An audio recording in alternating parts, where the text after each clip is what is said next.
നമുക്ക് ആ പഴം കിട്ടിയിട്ട് അതെടുത്തോണ്ട് തന്നെ വീട്ടിലോട്ട് പോവാട്ടോ.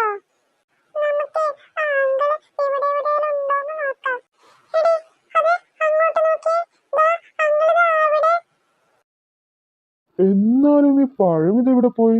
ഇവിടെ നിന്ന് തന്നെയാണല്ലോ എനിക്ക് ഇന്നലെ പഴം കിട്ടിയത്. ഇനിയിപ്പോ ആരെങ്കിലും വന്ന് കൊണ്ടുപോയിട്ടുണ്ടാവോ? ഹേയ്, ഇല്ലില്ല, അതിനൊരു ചാൻസും ഇല്ല. ഇതുവരെ ആർക്കും കണ്ടിട്ടുണ്ടാവില്ല. ഞാനായിരിക്കും ആദ്യം കണ്ടിട്ടുണ്ടാവുക. ഒന്ന് എല്ലായിടത്തും നോക്കിയേക്കാം, ചിലപ്പോ കുറച്ച് അങ്ങോട്ട് എവിടെയെങ്കിലും ഉണ്ടെങ്കിലോ. അല്ലേലും ഇത് ഇവിടെ എവിടെയും കാണുന്നില്ലല്ലോ.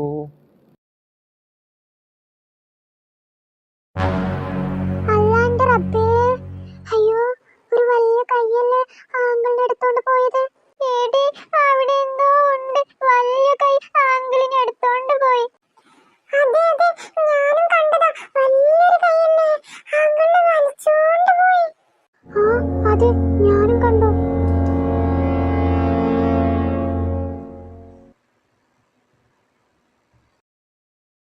അല്ലല്ല, എനിക്ക് പേടിയാവുന്നു. ഞങ്ങൾക്ക് വീട്ടിലോട്ട് പോവാ. ഇങ്ങനെ പേടിച്ചാലെങ്ങനെയാ? നമ്മൾ ധൈര്യമായിട്ട് വേണ്ടേ മുന്നോട്ട് പോവാന്? അല്ലെങ്കിൽ നമ്മൾ എങ്ങനെയാ വീട്ടിലെത്താ? പേടിക്കണ്ട കേട്ടോ. എനിക്കും പേടിയാവുന്നു ശിവേ.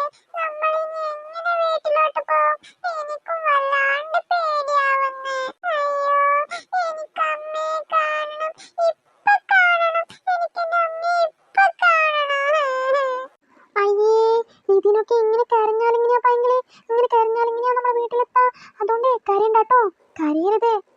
നമ്മളിവിടെ നിൽക്കുന്നത് അത്ര നല്ലതൊന്നുമല്ല. നമുക്ക് പെട്ടെന്ന് തന്നെ വീട്ടിലോട്ട് പോവാം. വാ, ഇതുവഴി തന്നെ പെട്ടെന്ന് പോവാം. ഇവിടെ ഒന്നും കണ്ടിട്ടില്ല. ഇല്ല, ഒന്നും കണ്ടിട്ടില്ല. അമ്മേ, എനിക്ക് പേടിയാവുന്നു. അമ്മ ഉറങ്ങരുത് അമ്മേ, പ്ലീസ് അമ്മ, എണീക്കമ്മ. ഓ, എന്റെ പൈങ്കിളി, നീ ഒന്നും മിണ്ടാണ്ട് കിടന്നുറങ്ങോ. ഈ മനുഷ്യന്മാരൊന്നും ഉറങ്ങാനും സമ്മതിക്കില്ല.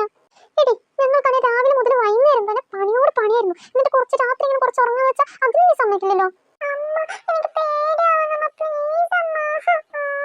എടിലതേ, എനിക്ക് നാളെ രാവിലെ തന്നെ ഓഫീസിൽ പോകണം. അതുകൊണ്ട് ഞാനൊന്ന് പെട്ടെന്ന് തന്നെ കിടന്നുറങ്ങട്ടെ. നാളെ എനിക്ക് സൈറ്റിലോട്ടൊന്ന് പോകാനുണ്ട്. നിക്ക് ചേട്ടാ, ഞാനും വരാം. അയ്യോ അമ്മ, പോവല്ല അമ്മ, പ്ലീസ് അമ്മ, എനിക്ക് പേടിയാവുന്നു അമ്മ, പോവല്ല അമ്മ, പ്ലീസ് അമ്മ. ലതേ, നീ ഇവളുടെ അടുത്ത് കിടന്നുറങ്ങിക്കോട്ടോ. ഞാൻ അപ്പുറത്തെ സോഫയിൽ കിടന്നുറങ്ങാം. ആ ശരി ചേട്ടാ, ആയിക്കോട്ടെ. എന്റെ മോളെ പെട്ടെന്ന് തന്നെ ഒന്ന് കിടന്നുറങ്ങിക്കേ. എനിക്ക് പേടിയാവുന്നമ്മേ. ഇനി പേടിക്കണ്ട, ഞാനേ നിന്റെ അടുത്ത് തന്നെ കിടന്നുറങ്ങാം. പെട്ടെന്ന് കിടന്നുറങ്ങ. അയ്യോ, എനിക്ക് പേടിയാവുന്നേ, പേടിയാവുന്നേ. അയ്യോ, ആ കൈ ഇനി കാണല്ലേ. അയ്യോ, അയ്യോ. എന്റെ പൊന്നു താത്ത, ഞാനൊന്ന് കിടന്നുറങ്ങിക്കോട്ടെ, പ്ലീസ്. ഒന്ന് ഒച്ച വെക്കാണ്ടിരിക്കോ? ഇല്ല ഇല്ല, ഞാൻ ഒച്ച വെക്കില്ല. ഇല്ല ഇത്ത, നിങ്ങളിങ്ങനെ ഒച്ച വെച്ചാലുണ്ടല്ലോ, ഞാനേ ഉമ്മാന്റെ അടുത്ത് പോയി കിടക്കും. അയ്യോ, പോവില്ലടി പോവില്ലടി, എനിക്ക് പേടിയാവുന്നടി, പ്ലീസ്. പോവില്ല. ശരി എന്നാ, നീ കിടന്നുറങ്ങ്. അയ്യോ അമ്മേ, അമ്മ അമ്മ. നീ ഒന്ന് മിണ്ടാണ്ട് കിടന്നുറങ്ങോ? ലച്ചു, എനിക്കൊരു കാര്യം അറിയോ? ഞാനും പൈങ്കിളിയും പാത്തും കൂടി കാട്ടിലോട്ട് പോയതാ. അപ്പോഴില്ലേ അവിടെ വലിയൊരു കൈ കണ്ട. ചുമ്മാ തള്ളി മറിച്ച് കഥ പറയാതെ.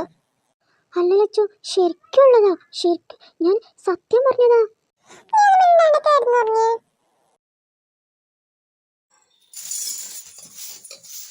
സുന്ദരി, സുന്ദരേച്ചി.